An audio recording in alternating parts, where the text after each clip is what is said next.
Hello and welcome to another Tabitha's Glass Emporium YouTube video. Today we want to look at something lovely in autumn and perhaps even for your Thanksgiving table.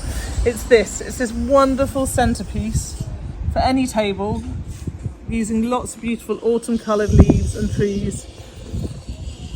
We've done an oak tree, which is here with a nice owl on it. We've got some beautiful silver birches.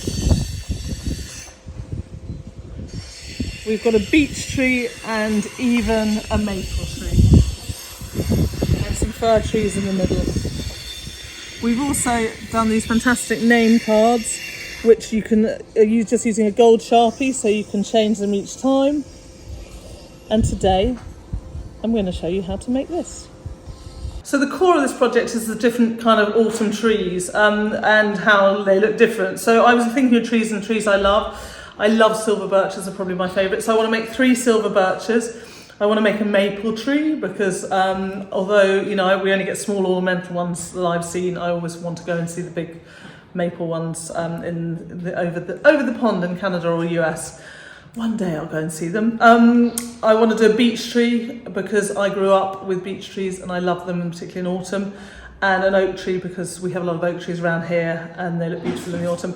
And then we're going to do a fir tree to have the kind of contrast of having kind of fir tree that we in there as well, which will be a bit of the green. So I'm going to make these. We want to basically make the tree trunks and we're going to full fuse those. And then afterwards we'll put the leaves on to add the texture.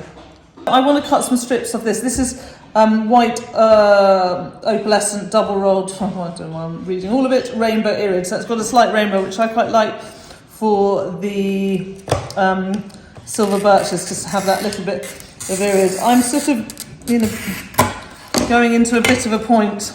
No, that's not going to work. Going into a little bit of a point at the top so that they'll be a bit pointed. I am going to have to take a bit more off this, so that it's a bit more like a kind of pointed tree. And then the good thing about it is that I can use this as some of the branches. It's not going to have a lot in here. I think I've even made that a bit thicker than I want it. So I'll just take a bit more off and take a bit off here. And then I can just use the frozen pliers to get these bits off. And it's a little bit long, but I think that will be good. I would like one longer and one shorter. So then also it's making sure you're firing the right side up. I want to make sure my irid side is up. So that's irid side up. And then these pieces I'm doing.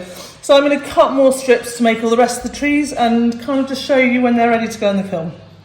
Here they are all ready to go in the kiln. We have the beech trees, the pine tree, the maple, birch and oak tree, and I've also made one little fence here. I was trying to work out if I could fit another one in somewhere else, but I might have to do that on another day. I don't think I can fit one in on this full fuse. So this will all go in a full fuse. I added some landscape lines here on the oak to try and kind of distinguish and make it look slightly different, and the beech tree has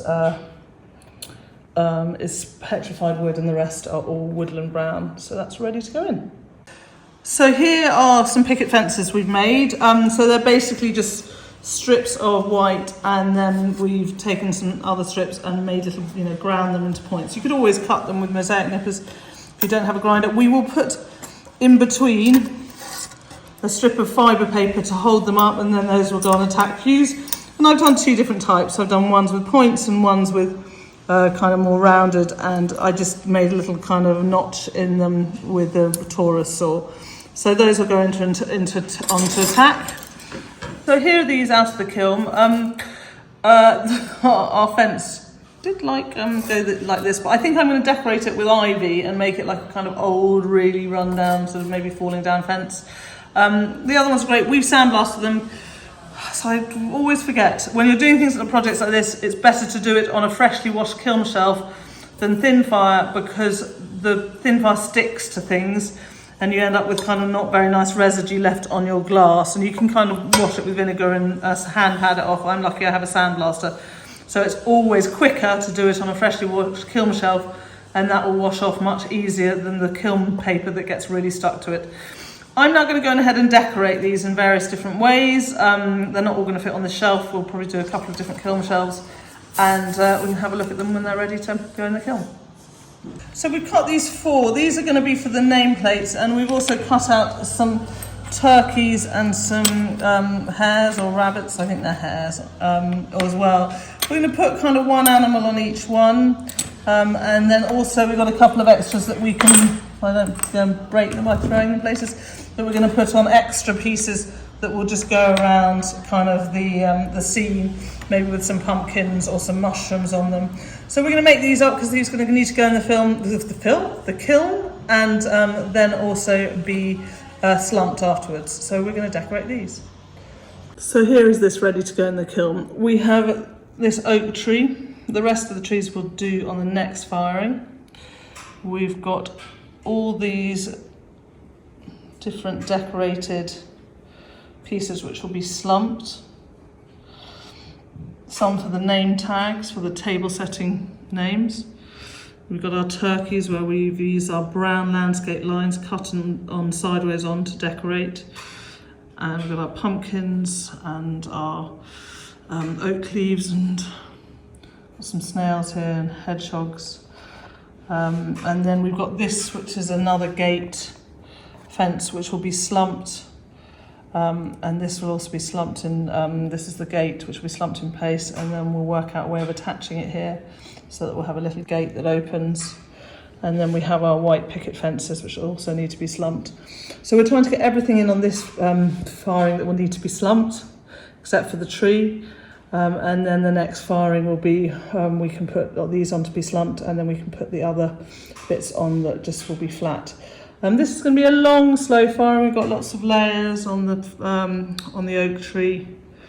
There's lots of layers going on in most places. Just show you these. These are some little ferns that I've cut. I'll show you how to cut those because they'll also go with our silver birches. So I just cut those on the Taurus Saw, and then they were in a bit of scrap orange glass, and I've just put a bit of red powder on them to sort of variegate the colour. And you can see on the turkey, unfortunately, we knocked the powder off that one and then tried to re-put it on. But there on the turkey's nose, you can see we've also got some powder. As I said, this is all going to go in the kiln now, and we can see how this lot looks when it comes out. So here are these out of the kiln. We had a little boo-boo that we took the fibre paper off the back. You should always leave the fibre paper on if you're slumping, because otherwise the bunny is going to slump down into space, which we don't want it to do. So we will glue some fibre paper on the back before we put them on the slumping. We're going to use, we've got a light bender, so we're going to slump some over this. We've also got flower pots, so you can slump over flower pots. We've got some metal flower pots as well, so we will slump over them as well. We will, this will kiln wash, and these we will put fibre paper on and some thin wire to make sure that it doesn't stick to those. So those will go in the kiln. If there's a wonky bottom like that, I'm going to give it a grind before it goes in for before it goes into the slump, just to kind of clean off the bottom. We may need to give it another grind as well to get it completely flat, depending on how it slumps. But at least it gives us a kind of flat edge to work with from there, and also to line it up. You need to kind of line it up and make sure. So if we can get the camera in, we're just just showing you. I'm going to take this off because I don't want it to drop off. We've made sure that the pots will keep them up at an angle like this. So we'll put kiln furniture underneath, not a plastic pot, obviously, to make sure that the pots are up like this, which means that then, because if they're down, everything just wants to slide off, whereas if they're up like this, you can put a nicely placed stuff on it to slump. So we want to try and make sure these are kind of, as much as possible, are at a kind of a flat along the top. So we'll get those in the kiln, set them up, and then just take a photograph so you can see. Unfortunately, some of the glass fired a lot darker. That's, sometimes that happens with streaky. You have a reaction in there, and these ones went quite brown. I don't mind that. We've just tried it out with a gold Sharpie. We'll wipe that off before we put it in the kiln, and you can still see the kind of name, the name on it, to use it as a table place setting. So we're going to get these in the kiln, and we're also going to get the trees done and see how they look.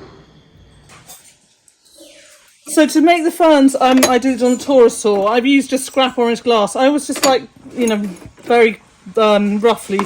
I don't really, need it. I just to make me kind of think where I'm going to cut.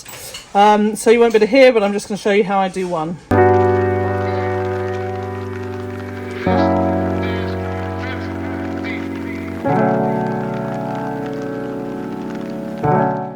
You end up with a piece like that, which I can also, if I come over to the grinder here,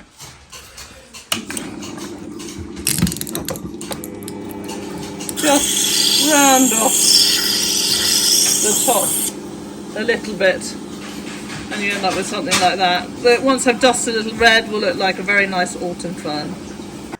So before I put the ferns on, I need to sort of just build up the base a little bit and give them, give these trees a maybe a little bit more of a kind of sturdy base, because they're quite skinny. But I'm just using this my kind of standard brown and white streaky frit. I'm going to use a bit of that. I will probably grind these when they're all tacked together, just to kind of give a nice flat bottom. I'm going to put a bit of green on too, because although it's sort of autumn, it's still, the world's still a bit green. Put some of that on, and then I will put the ferns on kind of at the bottom. Now I want to add a bit of variegated colour to them, so you're going to put a bit of powder on. Make sure you weigh your marks. And I'm just taking a very small amount of powder, and I'm just going to try and put it at the kind of more at the edges. I'm going to try and put it more on the edges. I'm just actually taking my powder, but it's quite hard because they're quite small. But I think it'd be slightly more concentrated at the edges. And also we'll just sort of give a variegated feel. And then I'm just going to put that on like so. Now it is going to slump down, but I don't really mind that. Just going to sort of think what kind of combinations I want on each tree. And go from there. So I'm pretty much going to put all red on.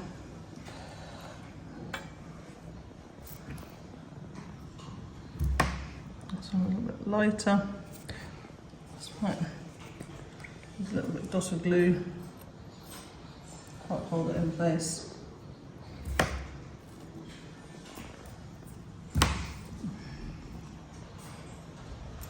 So there's that. Now after that I'm going to decorate it with sort of mixed coloured leaves, and I'm really just going to kind of mix them up. I'm not worried about sort of putting yellows in some places and oranges in others. I'm just going to go to town on this. I know they're all slightly different shapes. I realise that's not stuck down, so I'll just put a little bit of glue under that. Now the whole thing is sticking up, but it won't matter. And I'm going to put leaves on this and carry on doing that all over. So here it is all ready to go in the kiln. We've got our silver birches. We've used a bit of enamel and enamelled the trunks to give that kind of silver birch look. We put some bluebirds on there. I love the contrast between the blue and the reds, and I think the ferns look amazing at the bottom. We're going to have to grind off this bottom to make it flat, and we'll just make sure that everything is on top before it actually goes in to be fused. But it's just building the bottoms out to give them a bit more of something to stick to. This is going back in. We just had to break a bit off, and I just want to I like that piece, so I'm going to put it back in just to fuse it on. This is with our golden purple leaves, which is on my birch tree. Made another little, I sort of decided last minute to make me another little rabbit to go at the bottom. Put the mushrooms on. This is our ornamental Japanese maple. Got our little hedgehogs at the bottom. This hedgehog looks like it's a bit drunk, so I'm going to straighten him up.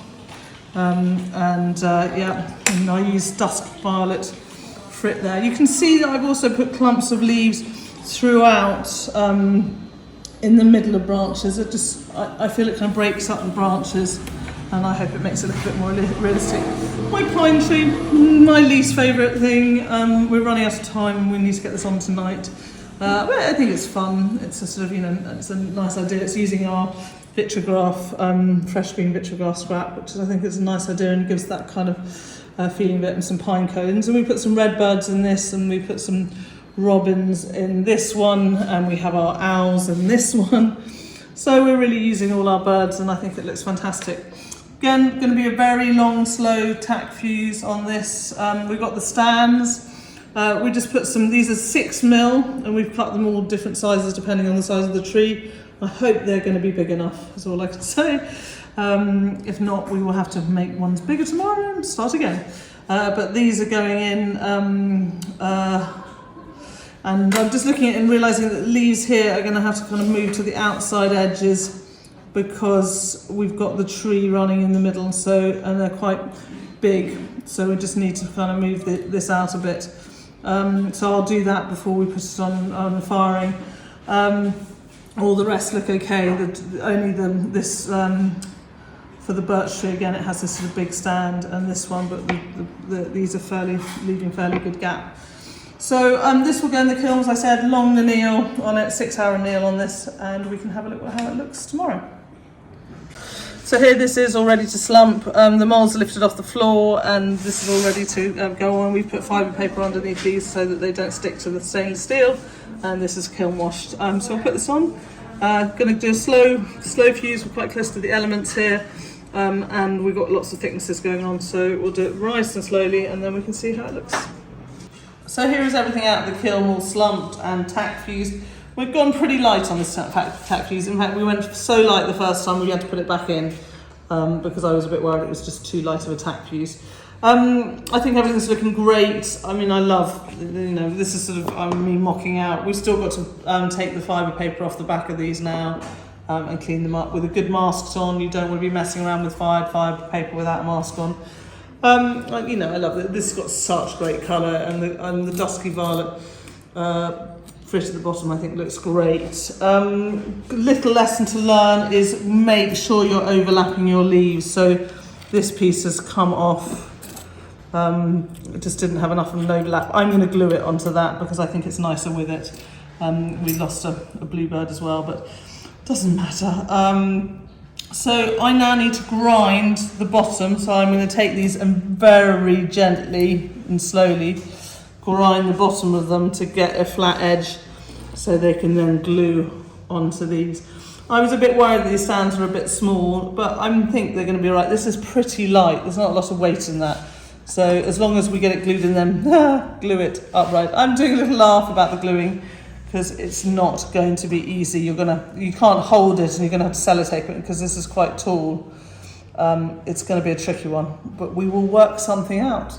When I say we, I'm hoping that Miller, behind the camera, can help me come up with a cunning plan. So we'll get all these ground down. Now guys, if you don't have a grinder and want to do this, then I'd just make sure you're keeping to a flat edge. So, use a bit of kiln furniture or something to create a flat edge, and then make sure everything you're doing is along that flat edge, and then when you take it out you will have a flat edge.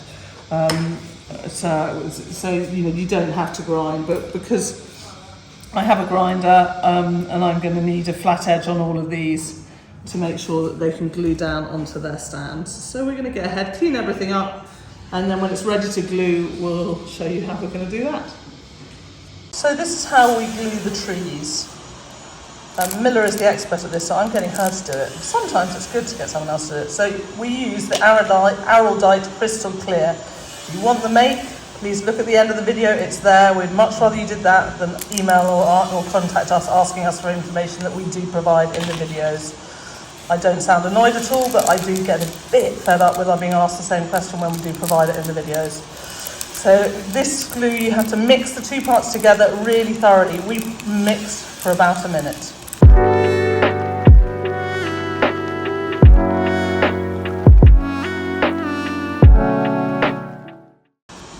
Okay, so that's it mixed together. Now Miller's going to take the tree.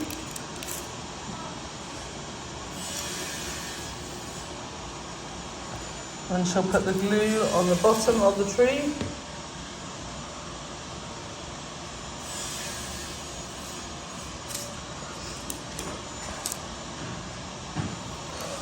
And probably could have mixed up a little less glue. We normally do it in batches. You don't want to mix too much and try and do too much in one go. The glue goes off and then you're left without it. So then we use sellotape to anchor the tree like this. So these are ones that we've done before, and you can see they're anchored.